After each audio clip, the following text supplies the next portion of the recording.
नमस्कार साथियों। आज के अपने इस क्लास में मैं बिहार शिक्षक बहाली सहित सभी प्रतियोगी परीक्षाओं के लिए महत्वपूर्ण टॉपिक बिहार के खनिज इस विषय पर चर्चा करेंगे और इनसे बनने वाले सभी प्रश्नों को देखेंगे। तो साथियों, पहला प्रश्न है, खनिज क्या है?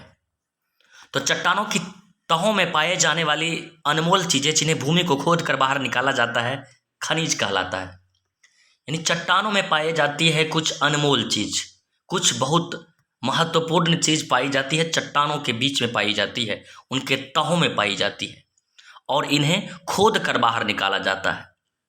तो खोद कर बाहर निकाले जाने के कारण इसे खनिज कहा जाता है, अर्थात वह खनन द्वारा प्राप्त होता है।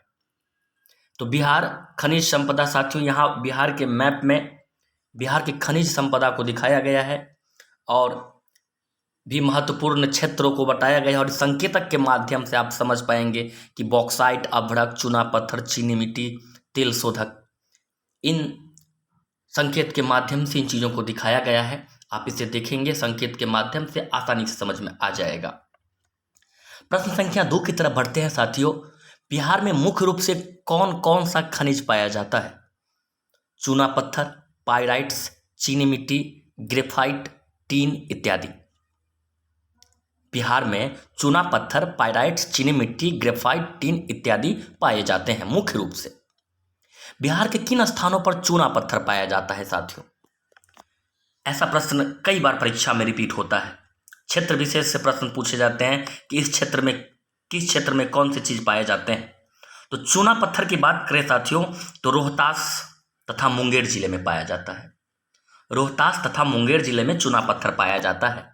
बिहार के किस स्थान पर पाइराइट्स पाया जाता है?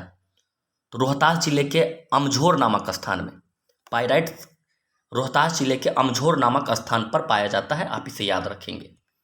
प्रश्न संख्या 5 की तरफ बढ़ते हैं साथियों। चीनी मिट्टी बिहार के किस क्षेत्र में पाया जाता है? बहुत काम की होती है चीनी मिट्टी, बहुत सारा खिलौने और भी बहुत सारे चीज बनाए जाते हैं इससे। तो ये भागलपुर, बांका तथा मुंगेर जिले में चीनी मिट्टी पाई जाती है। यानी चीनी मिट्टी जो बहुत ही उपयोगी चीज़ है, इससे विभिन्न प्रकार के खिलौने और कई घरेलू उपयोग की सामग्री भी बनाई जाती हैं। ये बिहार के भागलपुर, बांका तथा मुंगेर जिले में पाया जाता है। ग्रेफाइट बिहार के किस जिले में पाया जाता है? मुंगेर जिले में। ग्रेफाइट मुंगेर जिले में पाया जाता है। बिहार के किस क्षेत्र में टीन पाया जाता है? गया जिले में साथियों टीन पाया जाता है। बिहार का खनिज उत्पादन में भारत में कौन सा स्थान है? अब बिहार के स्थान की चर्चा हो रही है कि पूरे भारत में बिहार का कौन सा स्थान है। बिहार विभाजन से पूर्व भारत में इसका द्वितीय स्थान था साथियों। झारखंड जब 2000 ईस्वी में हमसे अलग होता है, इससे पहले बिहार द्वितीय स्थान पर था तथा यह देश के कुल उत्पादन की 40% भागीदार था, अर्थात काफी समृद्ध स्थिति थी बिहार की। किंतु विभाजन के बाद यह खनिज बहुल क्षेत्र झारखंड को मिल गया। झारखंड खनिज बहुल क्षेत्र था जो अलग हो गया बिहार से। अब देश में बिहार का स्थान खनिज उत्पादन में नगण्य हो गया है। अभ्रक, अन्य खनिज निम्नलिखित स्थानों पर पाए जाते हैं। यानी अब जो साथियों बिहार की स्थिति जो हो गई है बिल्कुल नेग्लिजिबल हो गया है। बहुत कम मात्रा में खनिज बिहार में पाए जाते हैं झारखंड के अलग होने के बाद। फिर भी जो कुछ पाए जाते हैं उस खनिज का नाम और स्थान का नाम दिया गया है। तो अभ्रक गया, नवादा और जमुई में पाया जाता है। अभ्रक देखिए साथियों, तीनों स्थान एक ही तरह लगा हुआ है, गया, नवादा और जमुई।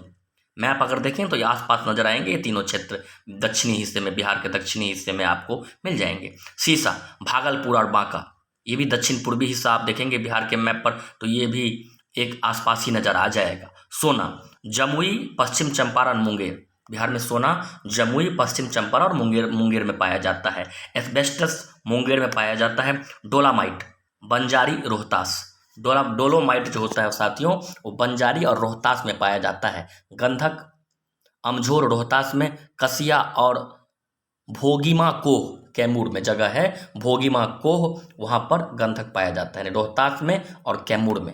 रोहतास में जो जगह है अमझोर है और कसिया और भोगिमा कोह कैमूर में है, ये दोनों स्थान। तो साथियों बिहार में खनिज एवं खनिज क्षेत्र कहाँ पर पाए जाते हैं, इससे संबंधित जो महत्वपूर्ण प्रश्न था विद्यासागर सामान्य ज्ञान में, जो महत्वपूर्ण प्रश्न था उसे आपके बीच रखें।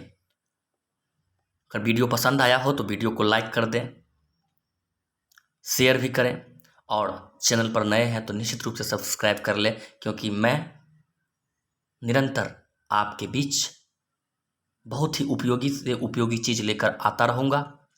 और आप सब अगर इस तरह से हमारा हौसला अफजाई करते हैं तो हमें काफ़ी जो अंदर से खुशी मिलेगी कि हम जो मेहनत कर रहे हैं तो रिटर्निंग हमें कुछ प्रोत्साहन मिल रहा है लोगों से। तो निश्चित रूप से साथियों, आपका कुछ नहीं जाएगा। अगर आपने वीडियो को सुना, अच्छा लगा तो लाइक कर दें और चैनल को सब्सक्राइब भी कर लें। वीडियो में अंत तक बने रहने के लिए आपका बहुत बहुत धन्यवाद।